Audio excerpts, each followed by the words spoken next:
Izinkan saya untuk membacakan fatwa kedua tokoh besar rujukan masyarakat Syiah dunia ini berkaitan tentang sikap Syiah terhadap saudara-saudara mereka dari kalangan Ahlus Sunnah wal Jamaah.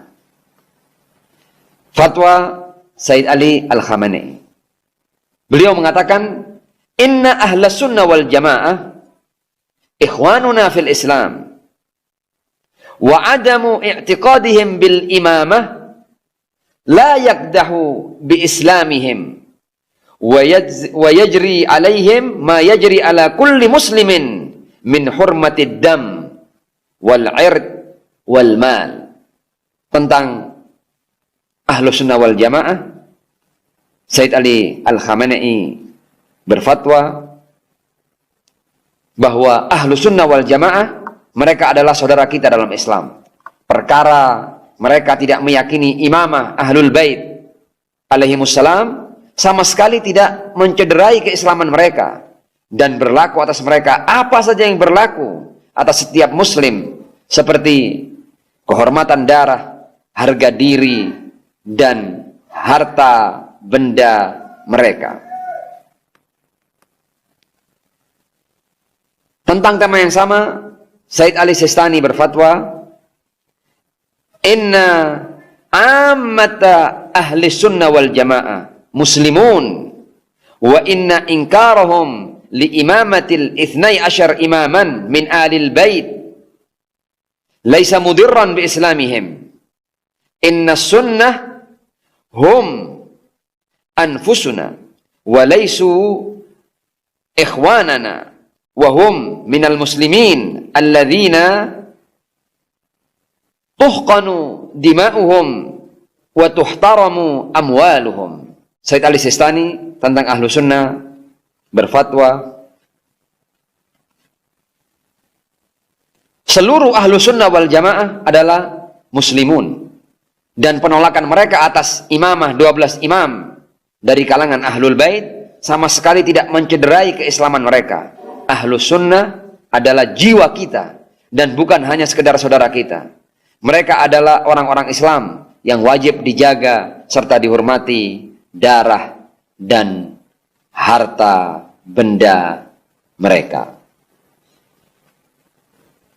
Alhamdulillah, adanya kesadaran dari tokoh-tokoh besar, baik dari kalangan Ahlus Sunnah maupun dari kalangan Syiah. Kita semua berharap mudah-mudahan ini menjadi jalan untuk bersatunya dan bersamanya umat Islam, apapun madhab mereka, dan terhindarnya mereka dari berbagai macam bentuk perpecahan dan pertengkaran, insya Allah. Yang menjadi permasalahan bagi umat Islam adalah sekelompok umat Islam dari madhab apapun dia. Kalau mereka punya cara berpikir yang ekstrim, punya cara berpikir yang radikal, sehingga cara berpikir ekstrim dan radikal ini menjadikan mereka siap melakukan teror, melakukan takfir, dan anarkisme. Karena itu kita selalu mengedepankan pandangan Islam yang moderat. Kita katakan say yes to Islam moderat dan say no to ekstremisme, radikalisme, terorisme, takfirisme, dan anarkisme. Mudah-mudahan dalam waktu yang tidak lama lagi kita melihat umat Islam dari seluruh madhab bisa hidup bersatu berdampingan dengan penuh kedamaian dan ketentraman. این که ما که طالب وحدتیم و برای وحدت دل میسوزانیم باید بدانیم این فکر، این خواسته و مطلوب دشمنان جراری هم داره. در رأس این دشمنان هم فعلا در این دوران رژیم ایالات متحده آمریکا و رژیم جعلی صهیونیستی است. اینا دشمنان وحدت اسلام. آمریکا فقط دشمن جمهوری اسلامی نیست.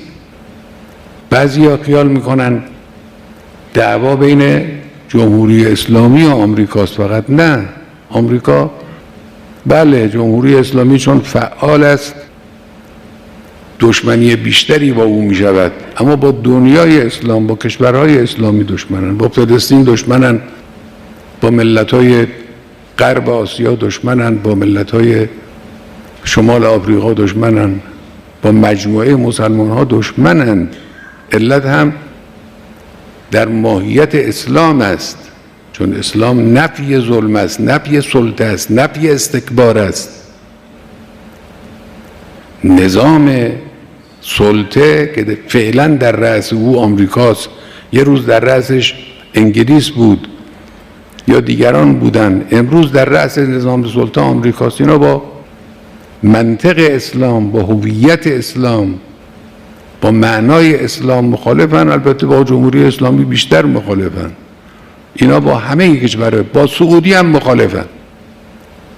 بعضی خیال میکنن که آمریکایی‌ها با جمهوری اسلامی دشمنن، با سعودیان نه، با اونام دشمنن. اینی که صریحاً بگه سعودی‌ها غیر از پول چیزی ندارند، این دشمنی نیست؟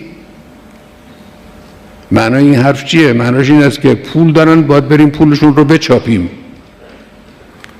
دشمنی به یک کشور، به یک ملت از این بالاتر؟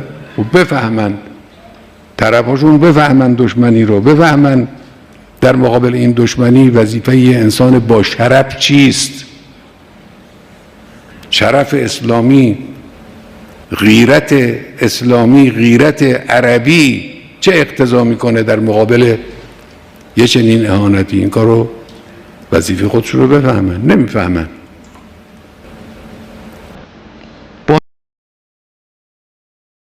تلاشم، همتم در زمینه مسائل شیعه و سنی و این مسائلی که وجود داره در کشور ناظر به این جهته که ما عنوان امت اسلامی رو فراموش نکنیم.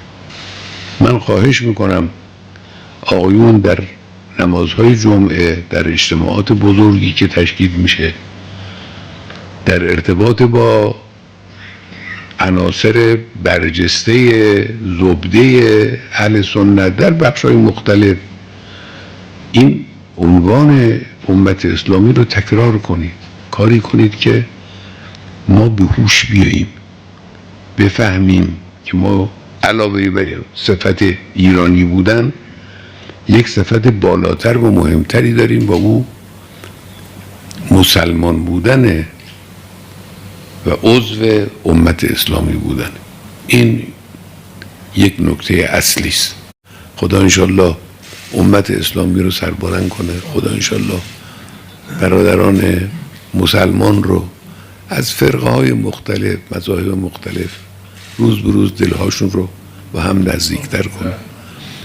مشترکات رو به نظرشون بزرگ کنه. ما انقدر مشترکات داریم، این مشترکات رو نمیبینیم، موارد افتراق رو غالبا روش تکیه میکنن. خداوند انشاءالله کمک کنه که بتوانیم این مسائل رو عمل کنیم.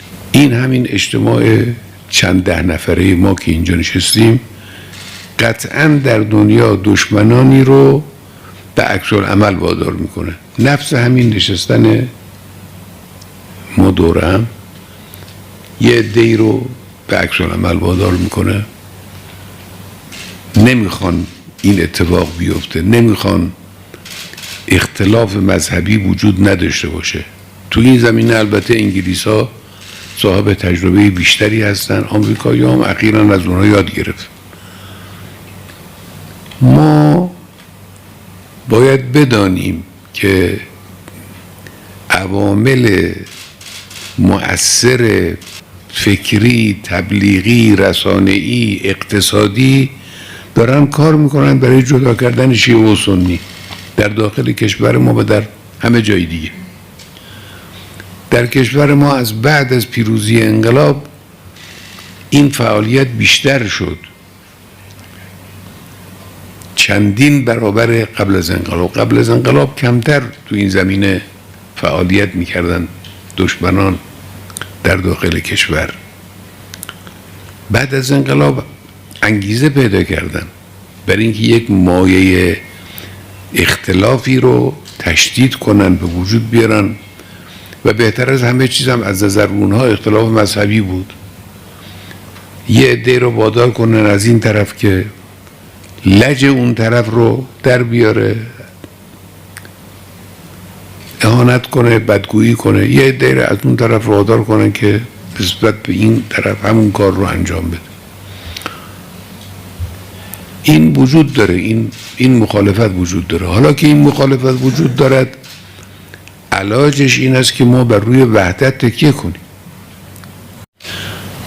مسئله اساسی بنده مسئله امت اسلامی است. من سالهاست بر روی واژه امت اسلامی بالخصوص متعمدن تکیه میکنم که ما فراموش نکنیم که یک امتیم. بله، بعضی ایرانی هستیم، بعضی عراقی هستیم، بعضی شامی هستیم و غیر ذالک، لکن این مرزها حقیقت امت اسلامی رو تغییر نمیده. همه سعی دشمنان اسلام این بود است که ما رو نسبت به هویت واحده‌ای که اسمش امت اسلامی است بی تفاوت کنه. این نمیشه که من خودم رو مسلمان بدونم اما از رنجی که یک مسلمان در میانمار یا در غزه یا در هند یا در فلان جا میکشه خودم رو غافل بدونم. این امکان نداره. این خلاف تعالیم اسلامی و اصول اسلامی است. ممکنه شما به شخصک نتونید یک کاری به کمک او انجام بدید، اما همدلی و همدردی یک حقیقتی است